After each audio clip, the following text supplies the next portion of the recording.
Hello friends, I M സ്വപ്ന രമേശ്. സ്വപ്ന ലോകം എന്ന YouTube ചാനലിലേക്ക് എല്ലാവർക്കും സ്വാഗതം.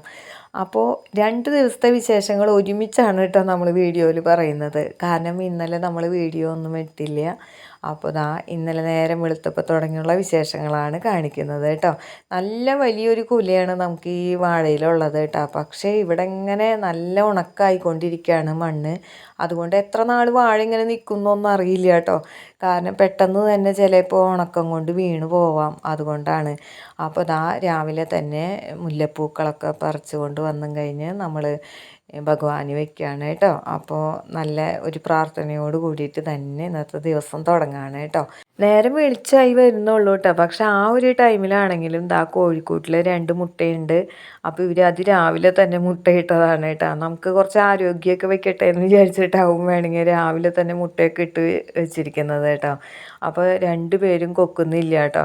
അപ്പോൾ ഒരാൾ അല്ലിയും മറ്റേത് ഗാർഗിയാണ് മുട്ടയൊക്കെ ഇട്ടിരുന്നത് കേട്ടോ. പിന്നെ ഞാൻ ഉച്ചതിരിഞ്ഞുള്ള വിശേഷങ്ങളാണ് കാണിക്കുന്നത്. വൈകിട്ട് തോട്ടത്തിൽ നനയ്ക്കാനായിട്ട് വന്നതാണ് കേട്ടോ. അപ്പോൾ അതിനടുത്തുള്ള അംഗനവാടിയാണെങ്കിൽ ഇന്ന് പൂട്ടിയിട്ടുണ്ടായിരുന്നില്ല. അപ്പോൾ അവിടുത്തെ ടീച്ചറാണ് കേട്ടോ.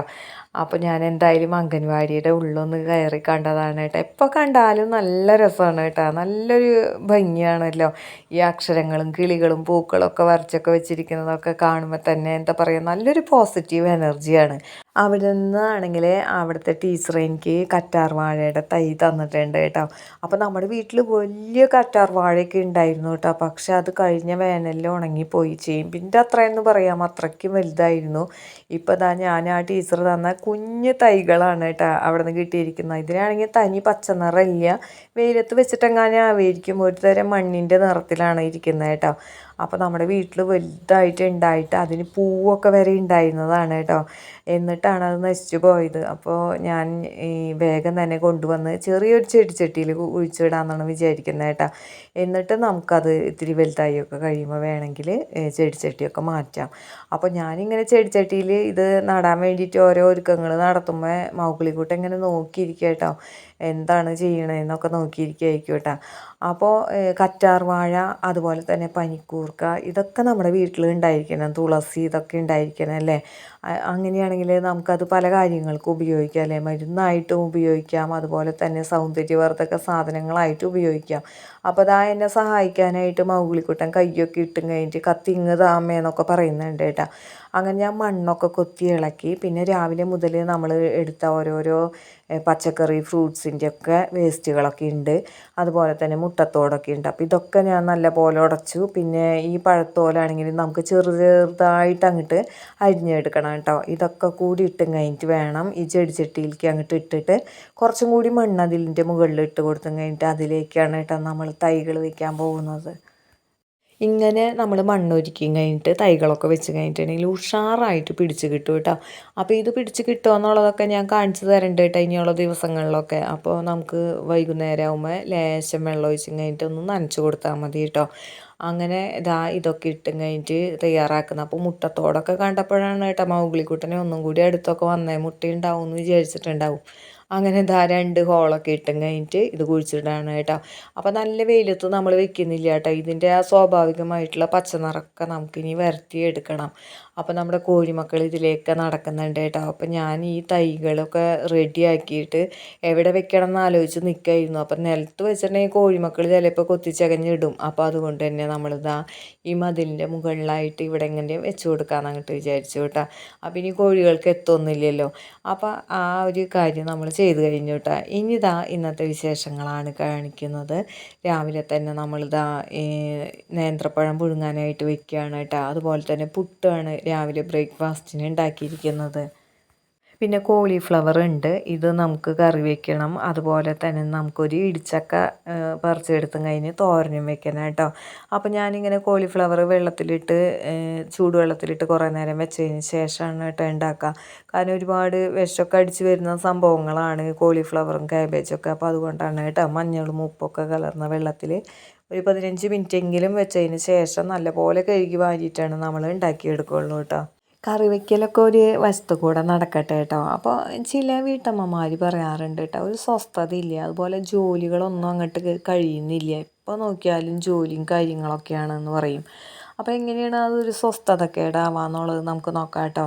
അതായത് നമ്മളൊരു വീട്ടിലേക്ക് കയറി ചെല്ലുമ്പോൾ തന്നെ മുറ്റം തുടങ്ങിയിട്ട് വീടിൻ്റെ അകം വരെയും ഒക്കെ സാധനങ്ങളൊക്കെ വലിച്ച് വാരിയിട്ടിരിക്കുകയായിരിക്കും. അപ്പോൾ വീടിൻ്റെ പറമ്പിലാണെങ്കിൽ വിറകുകളും കാര്യങ്ങളും അതൊക്കെ ഒരു വഴിക്ക്, അതുപോലെ പുല്ല് പിടിച്ചൊക്കെ കിടക്കുന്ന മുറ്റം, പിന്നെ ചെരുപ്പുകളൊക്കെ ഇങ്ങനെ ഒരു അശ്രദ്ധമായിട്ട് വലിച്ചിടുക, അങ്ങനെയൊക്കെ ആയിരിക്കും മുറ്റമൊക്കെ കിടക്കുക. എന്നിട്ട് നമ്മൾ ആ വീടിൻ്റെ ഉള്ളിലേക്ക് അങ്ങോട്ട് കയറി ചെല്ലുമ്പോഴാണെങ്കിൽ സെറ്റിയിലൊക്കെ ആണെങ്കിൽ തുണികളും കാര്യങ്ങളും, അല്ലെങ്കിൽ പഠിക്കുന്ന കുട്ടികളുണ്ടെങ്കിൽ പുസ്തകങ്ങളൊക്കെ അങ്ങേ അറ്റം വരെ കിടക്കുക. അങ്ങനെയൊക്കെ ആയിട്ട് ആകെ എല്ലാം വലിച്ചു വാരി ഇട്ടിരിക്കുന്ന വീടും പരിസരമാണെങ്കിൽ ആ വീട്ടിലുള്ളവർക്ക് ഒരു സ്വസ്ഥത ഉണ്ടാവില്ല അല്ലേ. അപ്പോൾ നമ്മൾ ആദ്യം വേണ്ടത് നമ്മുടെ വീട്ടിൽ ആവശ്യമില്ലാത്ത സാധനങ്ങളുണ്ടെങ്കിൽ അത് ഉപേക്ഷിക്കുക. നമ്മളെന്നും ഉപയോഗിക്കുന്ന സാധനങ്ങൾ, അല്ലെങ്കിൽ നമുക്ക് ആവശ്യമുണ്ട് എന്നുള്ള കാര്യങ്ങൾ മാത്രം നമ്മുടെ വീട്ടിൽ സൂക്ഷിച്ചാൽ മതി. അല്ലാതെ നമ്മൾ പണ്ട് വാങ്ങിയ സാധനം ആകെ ചീത്തയായത് അതൊക്കെ അവിടെ എടുത്തു വെച്ചിരിക്കുന്നു, അല്ലെങ്കിൽ പണ്ടത്തെ തുണികൾ ഇപ്പോൾ ഉപയോഗിക്കാൻ പറ്റില്ല, അത് നമ്മളിങ്ങനെ അടക്കി വെച്ചിരിക്കുന്നു. അതുപോലെ പഴയ പേപ്പറുകൾ അതാണെങ്കിലും ഇങ്ങനെ അടക്കി വെച്ചിരിക്കുന്നു. അങ്ങനത്തെ കാര്യങ്ങളൊക്കെ ഉണ്ടെന്നുണ്ടെങ്കിൽ നമ്മളതൊക്കെ ഉപേക്ഷിക്കുക കേട്ടോ. കൊടുക്കേണ്ടവർക്ക് കൊടുക്കുകയും അല്ലെങ്കിൽ വിൽക്കേണ്ടതൊക്കെ വിൽക്കുകയും അങ്ങനെയൊക്കെ ചെയ്തുകൊണ്ട് നമ്മൾ നമ്മുടെ വീട് വൃത്തിയാക്കാനായിട്ട് ശ്രമിക്കണം കേട്ടോ. അപ്പോൾ വൈകിട്ട് രമേശേട്ടൻ വന്നപ്പോൾ മീൻ കൊണ്ടുവന്നിട്ടുണ്ട്. അപ്പോൾ അത് നന്നാക്കുന്നതും കറി വയ്ക്കുന്നതൊക്കെയാണ് കാണിക്കുന്നത് കേട്ടോ. അപ്പോൾ നമ്മൾ വീട്ടിൽ ആവശ്യമുള്ള വസ്തുക്കൾ മാത്രം വെച്ച് ബാക്കിയുള്ളതൊക്കെ ഒഴിവാക്കിയിട്ടുണ്ടെങ്കിൽ അത്രയും സ്പേസ് ഉണ്ടായിരിക്കും. പിന്നെ അത് മാത്രമല്ല, അത്രയും കുറച്ച് സാധനങ്ങളാണ് നമ്മുടെ കയ്യിൽ ഉണ്ടായിരിക്കുള്ളൂ. അപ്പോൾ പിന്നെ ബാക്കിയുള്ള കാര്യങ്ങളൊക്കെ നമ്മൾ ഒതുക്കി ഒതുക്കി ഒതുക്കി അടക്കി പറക്കിയൊക്കെ വെച്ചും കഴിഞ്ഞിട്ട് വീടൊക്കെ നല്ല വൃത്തിയാക്കി ഇടാനായിട്ട് ശ്രമിക്കണം കേട്ടോ. അങ്ങനെ നമ്മൾ നോക്കുന്ന സ്ഥലത്തൊന്നും വാരി വലിച്ചിടാതെ നല്ല ചിട്ടയോട് കൂടിയിട്ടിരിക്കുന്നത് കാണുകയാണെങ്കിൽ തന്നെ ഒരു മനസ്വസ്ഥതയാണ്. അപ്പോൾ നമുക്കറിയാതെ നമ്മുടെ മനസ്സ് സന്തോഷം കൊണ്ട് നിറയും അല്ലേ. എവിടെ നോക്കിയാലും നല്ല വൃത്തിയും വെടിപ്പൊക്കെ കാണുകയാണെങ്കിൽ അതൊരു സുഖം തന്നെയാണ്. അപ്പോൾ അങ്ങനെയൊക്കെ നമ്മൾ വീട്ടമ്മമാർ വേണം ആദ്യം ഇതിനൊക്കെ മുൻകൈ എടുക്കാനായിട്ട്. അതുപോലെ തന്നെ നമ്മുടെ ഹസ്ബൻഡിനെയും മക്കളെയും ഒക്കെ ഇതുപോലുള്ള കാര്യങ്ങളൊക്കെ നമ്മൾ പിന്നാലെ നടന്ന് പറഞ്ഞും അവരെ കൊണ്ട് ചെയ്യിപ്പിക്കണം കേട്ടോ. ആദ്യമൊക്കെ കുട്ടികളൊന്നും അങ്ങനെ ശ്രദ്ധിച്ചൊന്നും വരില്ല. നിരന്തരം നമ്മൾ പറഞ്ഞിട്ടുണ്ടെങ്കിൽ അവർക്കറിയാം ഇപ്പം അമ്മ ചോദിക്കും എന്നുള്ള ആ ഒരു ഭയം കൊണ്ട് തന്നെ അവരും എടുത്ത സാധനങ്ങൾ എടുത്ത സ്ഥലത്ത് തന്നെ വെക്കാനായിട്ട് അവരോട് പറഞ്ഞ് മനസ്സിലാക്കാം കേട്ടോ. അങ്ങനെ നിരന്തരം നമ്മൾ അവരുടെ പിന്നാലെ നടക്കണമെങ്കിൽ അവരുടെ കാര്യങ്ങളും ഓക്കെ ആയിരിക്കും. അങ്ങനെ എല്ലാ കുടുംബാംഗങ്ങളും കൂടി നോക്കിയിട്ടുണ്ടെങ്കിൽ നമ്മുടെ വീടൊക്കെ നല്ല ഭംഗിയായിട്ട് തന്നെ കിടക്കും. അപ്പോൾ അങ്ങനെ ചിട്ടയായിട്ട് അടക്കി പെറുക്കി വെച്ചിരിക്കുന്ന വീട്ടിലേക്ക് ഈ സ്വസ്ഥത എന്ന് പറയുന്ന ഒരു സംഭവം തനിയേ കടന്നു വരും കേട്ടോ. അപ്പോൾ നമ്മൾ വീട് എപ്പോഴും അങ്ങനെയൊക്കെ വെക്കാനായിട്ട് ശ്രമിക്കണം കേട്ടോ. ഇതുണ്ടല്ലോ, ഞാൻ അർച്ചനയ്ക്ക് കൊടുത്തിരുന്നു കേട്ടോ. അപ്പോൾ ആ അർച്ചന കഴിപ്പിച്ചതിൻ്റെ പ്രസാദമാണ് കേട്ടോ. ഇതൊരു വെറൈറ്റി പ്രസാദമായിട്ട് എനിക്ക് തോന്നിയിട്ട് ഉണക്കമുന്തിരി, ലഡു, ജിലേബി, കൽക്കണ്ടം അതൊക്കെ അതിലുണ്ടായിരുന്നു കേട്ടോ. അപ്പോൾ മീൻ കറി വെച്ചിട്ടുണ്ട്. പിന്നെ കൂടാതെ മീൻ എയർ ഫ്രയറിൽ വെച്ച് കഴിഞ്ഞിട്ട് വറുക്കാണ് കേട്ടോ. ഇതാവുമ്പോൾ എണ്ണയൊന്നും ഉപയോഗിക്കേണ്ട, നമുക്ക് കൊളസ്ട്രോൾ ഉണ്ടാവും എന്നൊക്കെ ഉള്ളൊരു ഭയമൊക്കെ നമുക്ക് മാറ്റി വയ്ക്കാം. അപ്പോൾ അതുകൊണ്ട് തന്നെ അത് അതിലേക്ക് വെച്ച് കഴിഞ്ഞിട്ട് നമുക്ക് ടൈം സെറ്റ് ചെയ്ത് അങ്ങോട്ട് വെച്ചിട്ടുണ്ടെങ്കിൽ അതിൽ തനിയെ ആയിക്കോളുമല്ലോ. അപ്പോൾ സന്ധ്യാസമയം ആവാണ്. അപ്പോൾ മീൻ നന്നാക്കിയത് കൊണ്ടൊക്കെ തന്നെ എനിക്ക് സ്മെല്ലൊക്കെ തോന്നും. ഒന്നാമത്തെ കിളിമീനാണ്, അതുകൊണ്ട് അധികം സ്മെല്ലൊന്നും ഇല്ല. എന്നാലും വിളക്കൊക്കെ കൊളുത്താനുള്ളതാണ്. അപ്പോൾ ഞാൻ കുളിക്കാനായിട്ട് പോവാണ് കേട്ടോ. അപ്പോൾ രമേശേട്ടൻ ടൈമൊക്കെ സെറ്റ് ചെയ്ത് കഴിഞ്ഞിട്ട് ഇതിങ്ങനെ വെക്കുന്നുണ്ട്. അപ്പോൾ കുളി കഴിഞ്ഞ് വന്നിട്ട് വേണം നമുക്ക് സന്ധ്യാദീപമൊക്കെ കൊളുത്തി കഴിഞ്ഞിട്ട് പ്രാർത്ഥിക്കാനൊക്കെ ആയിട്ട് കേട്ടോ. അപ്പോൾ പുതിയ ചന്ദനത്തിരിയൊക്കെ ഞാൻ വാങ്ങിയിട്ടുണ്ട് കേട്ടോ. ഇടയ്ക്കിടയ്ക്ക് ഞാൻ അതിൻ്റെ വേറെ വേറെ സ്മെല്ലുള്ളതൊക്കെ തിരഞ്ഞെടുക്കും കേട്ടോ. അപ്പോൾ റോസ്, അതുപോലെ തന്നെ മുല്ല, അങ്ങനെ പല തരങ്ങളൊക്കെ ഉണ്ടല്ലോ. അപ്പോൾ എനിക്കിഷ്ടമുള്ളതൊക്കെ ഇങ്ങനെ വാങ്ങാറുണ്ട് കേട്ടോ. അപ്പോൾ ഇന്ന് പുതിയത് കത്തിക്കണം എന്നൊക്കെ ഉള്ളൊരു സന്തോഷം കൂടിയാണ്. സന്ധ്യാസമയത്ത് നമ്മൾ സാമ്പ്രാണി, അതുപോലെ തന്നെ ചന്ദനത്തിരി, ഇതിൻ്റെയൊക്കെ സുഗന്ധം ഉണ്ടായിട്ടുണ്ടെങ്കിൽ വീട് തന്നെ ഒരു ക്ഷേത്രം പോലെയൊക്കെ തോന്നും അല്ലേ. അപ്പോൾ കുളി കഴിഞ്ഞ് വന്ന് നോക്കിയപ്പോൾ മീനൊക്കെ വറ്റി സെറ്റായിട്ട് ഇരിക്കുന്നുണ്ട് കേട്ടോ. ഇനി ഞാൻ ദീപമൊക്കെ വെച്ച് പ്രാർത്ഥിക്കുകയാണ് കേട്ടോ. അപ്പോൾ രാവിലെ വെച്ച പൂക്കൾ ഇതുവരെയും വാടിയിട്ടില്ല കേട്ടോ. അപ്പോൾ സന്ധ്യാസമയത്ത് നമ്മൾ എന്തായാലും പ്രാർത്ഥനയ്ക്കായിട്ട് കുറച്ച് സമയം മാറ്റി വയ്ക്കും. അപ്പോൾ ഇന്ന് ശ്രീലളിതാ സഹസ്രനാമ സ്തോത്രമാണ് കേട്ടോ നമ്മൾ ചൊല്ലാനായിട്ട് എടുക്കുന്നത്. അപ്പോൾ നമ്മൾ ഭക്ഷണം കഴിക്കുകയും ജോലി ചെയ്യുകയും കാര്യങ്ങളൊക്കെ നമ്മുടേതായിട്ടുള്ള കാര്യങ്ങളൊക്കെ നമ്മൾ ചെയ്യുന്നുണ്ടല്ലേ. പക്ഷെ പ്രാർത്ഥനയ്ക്കായിട്ട് നമ്മൾ കുറച്ച് സമയം മാറ്റി വയ്ക്കാൻ ഇരിക്കാൻ ചിലർ സമയമില്ല എന്ന് പറയും. അപ്പോൾ അങ്ങനെ ആരും പറയരുത് കേട്ടോ. അപ്പോൾ നമ്മൾ ആ സമയങ്ങളൊക്കെ നമ്മൾ ഉണ്ടാക്കണം. കഴിയുന്നത് ഒരേ സമയത്ത് തന്നെ നമ്മൾ പ്രാർത്ഥനയ്ക്കായിട്ട് ഇരിക്കുകയും വേണം കേട്ടോ. അപ്പോൾ പ്രാർത്ഥനയ്ക്കായിട്ട് ഇരിക്കാനായിട്ട് പുസ്തകം എടുക്കുമ്പോൾ അപ്പോൾ എനിക്ക് ഓർമ്മ വരും കേട്ടോ. അന്ന് ഓരോ ദിവസവും നമ്മളോട് ആരെങ്കിലുമൊക്കെ എന്തെങ്കിലും കാര്യങ്ങളൊക്കെ സംസാരിക്കുന്നതിൻ്റെ ഇടയിൽ പ്രാർത്ഥിച്ചോളൂ കേട്ടോ എന്നൊക്കെ പറഞ്ഞിട്ടുണ്ടാവും. അപ്പോൾ അങ്ങനെ ആരൊക്കെ പറഞ്ഞിരിക്കണേന്ന് നമ്മളറിയാതെ ഈ സമയത്ത് ഓർത്തു പോകും കേട്ടോ. അപ്പോൾ എൻ്റെ ഒരു ഫ്രണ്ട് അവരുടെ മകൾക്ക് വേണ്ടിയിട്ട് പ്രാർത്ഥിക്കാൻ പറഞ്ഞിട്ടുണ്ടായിരുന്നു. അതുപോലെ തന്നെ മറ്റൊരു ഫ്രണ്ടാണെങ്കിൽ പുതിയ ജോലിയിലേക്ക് കയറാനിരിക്കുകയാണ്, പ്രാർത്ഥിച്ചോളൂ എന്ന് പറഞ്ഞിട്ടുണ്ടായിരുന്നു. അതൊക്കെ ഈ ടൈമിൽ ഓർമ്മ വരും കേട്ടോ. അപ്പോൾ അവർക്ക് വേണ്ടിയിട്ടും പ്രാർത്ഥിച്ചിട്ടുണ്ട്. ഒരിക്കലും നമ്മൾ മാത്രം നന്നാവാനായിട്ടിരുന്ന് പ്രാർത്ഥിക്കരുത് കേട്ടോ. പ്രാർത്ഥിക്കുമ്പോൾ മറ്റുള്ളവർക്കും കൂടി നന്മ വരാൻ വേണ്ടിയിട്ട് പ്രാർത്ഥിക്കണം കേട്ടോ. അപ്പോൾ അത് അർച്ചന പ്രസാദമൊക്കെ ഞാൻ പൊട്ടിച്ച് പുറത്തെടുത്തു കേട്ടോ.